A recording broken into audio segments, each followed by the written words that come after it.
Hi aus Norwegen und herzlich willkommen zu diesem neuen Video hier auf meinem Kanal. Ja, ich bin gerade in der Bluna, meinem Tesla Model Y, auf dem Weg nach Ålesund zum Tesla Service Center in Skodje, Ålesund auf der Digernese. Ja, und zwar ist es das erste Mal, dass ich ein richtiges Problem mit meinem Model Y habe und darum soll es in diesem Video heute gehen. Ja, was ist passiert, dass ich zum Tesla Service Center in Ålesund muss? Ich kann es euch erzählen, ihr seht hier schon, es gibt hier zwei Fehlermeldungen auf meinem Bildschirm, die ich zuletzt gestern Morgen hatte, aber da waren sie das erste Mal aufgetreten. Und zwar sind diese zwei Fehlermeldungen, die immer wieder kamen in den letzten Tagen: Aufladen nicht möglich, Kabel trennen und erneut versuchen. Und die Meldung Laden nicht möglich, Service erforderlich, Ladeanschlusskomponente nicht erkannt. Ja, und das hörte sich natürlich nicht gut an. Diese zwei Fehlermeldungen habe ich übrigens schon mal vorher gehabt, im Urlaub in Kroatien diesen Sommer, also vor ein paar Wochen.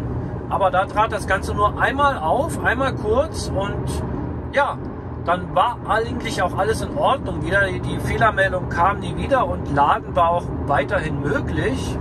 Von daher habe ich mir da keine weiteren Gedanken zu gemacht. Dann aber jetzt, vergangenes Wochenende, war ich unterwegs mit Freunden. Wir hatten uns eine Hütte gemietet und das Auto hatte ich dort über Nacht abgestellt, aber nicht angeschlossen an eine Ladestation oder irgendwo an den Strom. Also es war kein Kabel und nichts drin im Auto angeschlossen. Und am Morgen stand dann plötzlich wieder diese zwei Meldungen da. Fand ich ein bisschen komisch. Ich dachte, ja, mein Auto war sehr feucht. Ich dachte, da ist irgendwo Feuchtigkeit reingekommen oder so, dass er da irgendwie eine Macke hat. Naja, dann ist natürlich ein bisschen Panik ausgebrochen. Ich natürlich das Auto neu gestartet, resettet, nochmal probiert. Ja, aber die Meldung kam immer wieder. Da wir dort nicht laden konnten, bin ich dann am nächsten Tag, als wir wieder zu Hause waren, am Sonntag, bei mir zu Hause natürlich gleich an die Wallbox gefahren und habe es probiert. Und da lud er dann auch eine Zeit lang und dann brach das Laden ab und dann ja, war wieder diese Fehlermeldung. Und das passierte dann mehrmals. Ich lade ja zu Hause mit dem Juice Booster, habe dann mit dem von Tesla mitgelieferten Ladekabel versucht, womit man an der normalen Steckdose laden kann. Auch da brach er irgendwann ab. Ja, das heißt, ich konnte nicht so wirklich viel laden. Ein bisschen habe ich reingekriegt in den Akku, aber ja, nicht so wirklich viel. Ja, nächster Tag war Montag, da musste ich natürlich zur Arbeit. Da hatte ich dann auch schon bei Tesla in der App eingemeldet, ja, dass ich diesen Fehler habe und ob sie vielleicht eine Ferndiagnose machen können oder ob ich zum Service kommen muss. Und ja, dann am Montag an der Arbeit habe ich das Ganze dann in der Mittagspause nochmal probiert, an einer öffentlichen Ladestation zu laden. Erst AC an einem 22 kW Lader mit meinem blauen Mennekes-Kabel, was ja beim Tesla mitgeliefert wird oder wurde damals zumindest. Ja, da konnte ich dann laden eine Weile und ja, aber auch erst nach dem dritten Versuch wollte er dann wirklich anfangen zu laden. Und dann lud er auch eine Weile. Die CCS-Ladestation daneben war besetzt. Die wurde dann aber frei nach ein paar Minuten. Dann habe ich es da nochmal probiert. Und da brauchte ich auch 2 Versuche, bis er dann geladen hat. Ja, gut, dachte ich mir, ja gut, ich kann ein bisschen laden, aber so richtig funktionieren tut das nicht hier. Dann natürlich, jetzt haben wir heute Freitag, heute habe ich den Servicetermin, das war Montag, wo ich erst da an der Arbeit war.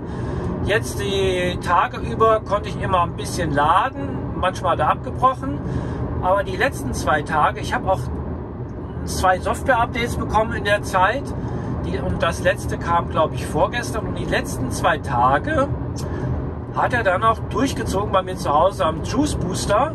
Allerdings nur, wenn ich auf 13 Ampere statt 16 Ampere runtergeregelt habe. Ja, das ist auch schon ein bisschen komisch. Ja, und dann gestern habe ich aber noch probiert, auf 16 Ampere wieder zu laden mit dem Juice Booster zu Hause. Und das hat er dann gemacht, ohne abzubrechen. Hat er jetzt bis heute früh mein Auto auf die 90% vollgeladen und ja, ohne abzubrechen. Also ich weiß nicht, ob der Fehler jetzt beseitigt ist. Zuletzt tauchte der Fehler, wie gesagt, gestern Morgen auf, nachdem ich abgestöpselt habe und er eigentlich bis zu der 80%, glaube ich, hatte ich eingestellt, geladen hatte. Aber seitdem nicht mehr. Ich bin gespannt, was Tesla jetzt rausfinden wird im Service Center. Schauen wir uns mal an, wie das abläuft und ja, was sie rausfinden. Ich habe auch schon einen Kostenvorschlag von 0 Euro bekommen, beziehungsweise 0 Kronen. Und da steht auch drin, dass sie was machen wollen. Also Diagnose haben sie gemacht schon und wollen dann, denke ich mal, vor Ort noch eine Diagnose durchführen. Und eventuell, so wie es aussieht, ein Kabel oder Kabelset vom Ladeport zur Batterie, wenn ich das richtig verstehe, tauschen. Ja, ich blende euch das einfach mal ein. Ja, also ich bin gespannt, was mich jetzt bei Tesla in Orlesund erwartet. Da steht die Bluna, bereit für den Service.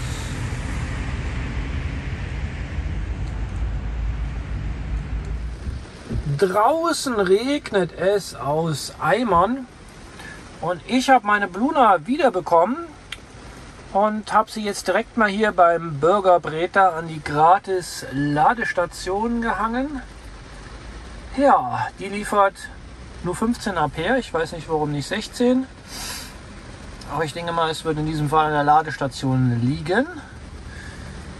Man kann maximal 15 Ampere einstellen und er lädt und lädt und lädt. Ja, sie haben das gemacht, was auf der Rechnung bzw. auf dem Kostenvoranschlag drauf stand. Das haben sie ausgetauscht, hat sie mir gesagt bei der Abholung. Und scheinbar, so wie es aussieht jetzt, ist alles wieder in Ordnung. Ich werde jedenfalls berichten, falls sich da noch mal was Gegenteiliges tut. Ja, und ansonsten bin ich zufrieden. Das ging relativ schnell. Ich glaube, ich bin ja sehr früh da gewesen, fast über eine Stunde zu früh. Und habe dann den Wagen eine halbe Stunde, nachdem der eigentliche Termin war, schon wiederbekommen. War in der Zeit ein bisschen in den Geschäften bummeln. Und es ging eigentlich relativ fix.